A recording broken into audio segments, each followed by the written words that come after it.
El secreto del rabino de Saf. El viento helado de la noche soplaba entre los callejones empedrados de Saf, la ciudad santa donde los sabios de la cábala susurraban secretos al oído de Dios.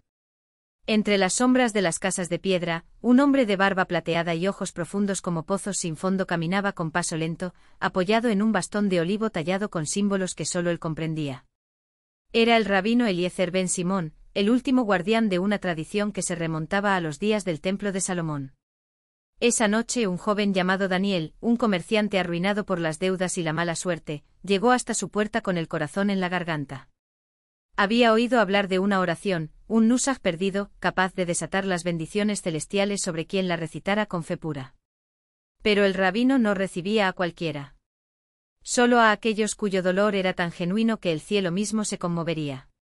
Entra, susurró el anciano sin girarse, como si hubiera sentido el temor de Daniel antes de que éste llamara. Dentro de la casa, el aire olía a cera de velas y pergamino viejo. Las paredes estaban cubiertas de estantes repletos de libros, algunos tan antiguos que sus páginas crujían como hojas secas bajo los pies. El rabino encendió una lámpara de aceite y observó al joven con una mirada que parecía atravesarlo. «No has venido por dinero», dijo secamente. «Has venido porque ya no crees en nada». Daniel bajó la cabeza. Era cierto. Había probado todos los caminos, préstamos, socios, incluso amuletos de dudosa procedencia. Nada funcionaba. Las puertas se cerraban antes de que pudiera tocarlas, y sus manos, antes hábiles para el comercio, ahora parecían malditas. «Hay una oración», continuó el rabino, sacando un pergamino amarillento de entre sus ropajes. «Pero no es para los impacientes. Fue escrita por el profeta Malaquías en tiempos de escasez, cuando el pueblo de Israel clamaba y el cielo parecía de bronce. No es un hechizo ni un conjuro. Es un pacto». Desenrolló el pergamino con cuidado. Las letras, trazadas en tinta negra y dorada, brillaban bajo la luz tenue como si estuvieran vivas. Daniel contuvo el aliento. Se llama Tefilat Haotzar, la oración del tesoro oculto. Pero no abre cofres ni atrae monedas. Abre el corazón de quien la recita para que vea lo que realmente posee. El rabino le entregó el pergamino. Léela cada noche durante 40 días al caer el sol. Pero antes debes hacer algo. ¿El qué?, preguntó Daniel con un hilo de voz. Dar. Aunque no tengas nada. Aunque sea un mendrugo de pan, una moneda rota, un gesto de bondad. Porque la abundancia no llega a quienes solo piden, sino a quienes demuestran que saben compartir incluso en la escasez. Daniel asintió, aunque no entendía del todo. Esa misma noche, antes de recitar la oración por primera vez, dejó su último sequel en la mano de un niño hambriento que vagaba por la plaza. Las palabras del pergamino resonaron en su pecho como un eco lejano. Baruch atá Adonai, que abres tu mano y satisfaces a todo ser viviente. No por mis méritos, sino por tu misericordia, revela ante mí el tesoro que ya poseo, para que mis ojos vean y mi corazón comprenda. Que la oscuridad se convierta en luz y lo oculto en camino. Amén. Los primeros días nada cambió. Pero Daniel persistió. Cada atardecer recitaba las palabras con devoción, y cada mañana, aunque fuera con esfuerzo, daba algo, un consejo a un vecino desesperado, su tiempo para ayudar a un anciano, hasta sus últimas migajas. Poco a poco comenzó a notar algo extraño. La gente lo miraba diferente. Un antiguo conocido le ofreció un puesto en su tienda. Un prestamista, movido por una razón que no podía explicar, le perdonó parte de su deuda. Y una tarde, mientras revisaba unos documentos viejos, encontró entre ellos un contrato olvidado, una pequeña propiedad heredada de su abuelo, que nadie había reclamado. Pero el verdadero tesoro no estaba en la tierra, ni en las monedas que comenzaron a llegar. Estaba en la paz que inundó su ser, en la claridad con la que ahora veía oportunidades donde antes solo había muros. El rabino Eliezer, cuando Daniel regresó para agradecerle, solo sonrió. La oración no cambió tu destino, dijo. Cambió tu mirada. Y cuando el hombre ve con los ojos del cielo, el cielo no puede sino responder. Años después, cuando Daniel se convirtió en uno de los comerciantes más respetados de Galilea, nunca habló abiertamente del Tefilat Haotzar. Pero cada noche al caer el sol, seguía recitándola en voz baja, recordando que la verdadera riqueza no se mide en lo que se acumula, sino en lo que se es capaz de soltar. El último viaje del mercader. Los años habían tallado surcos en el rostro de Daniel, pero sus ojos conservaban el brillo de quien ha visto más allá de lo evidente. Su casa en Magdala, construida con piedra blanca traída de las canteras de Cesarea, era modesta en comparación con las villas de los romanos, pero acogía a viajeros, estudiosos y hasta mendigos con la misma hospitalidad. Su fama no provenía de su fortuna, aunque ésta era considerable, sino de una reputación más sutil, la de un hombre que escuchaba más de lo que hablaba y que, en un mundo donde todos buscaban acumular, parecía haber dominado el arte de dar sin esperar nada a cambio. Fue en uno de esos atardeceres de otoño, cuando el viento del mar de Galilea traía el aroma de las algas y el eco lejano de las redes de los pescadores, que llegó hasta él un joven de túnica rasgada y mirada febril. El muchacho, llamado Jonathan, traía una carta sellada con cera roja, el emblema de un mercader de Damasco al que Daniel había ayudado décadas atrás. El mensaje era breve. El hombre que te salvó en el desierto ha muerto. Su hija, Lie, hereda ahora una deuda que no puede pagar.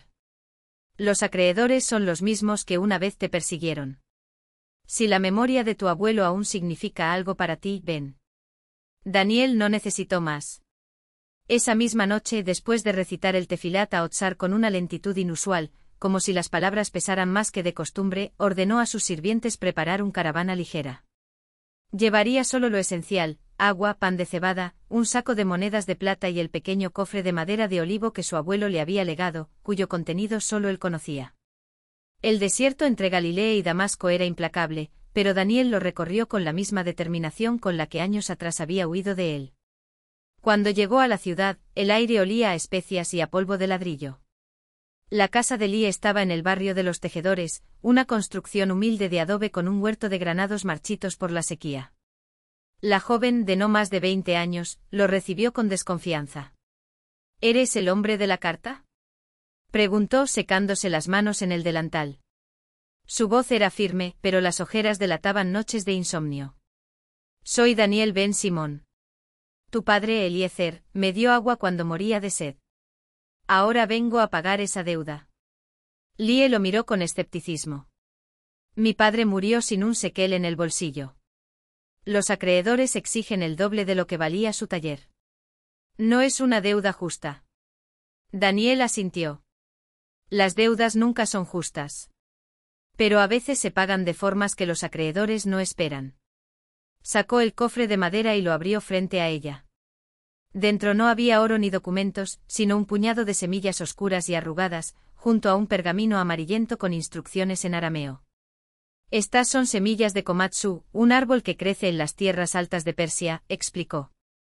Su madera es más valiosa que el cedro, y su resina se vende en Roma al peso del ámbar. Tu padre las guardaba para ti. Él sabía que un día llegarías a necesitar algo que ni los acreedores ni los reyes pudieran quitarte. Lie tomó una semilla entre los dedos, sintiendo su rugosidad. ¿Y esto bastará?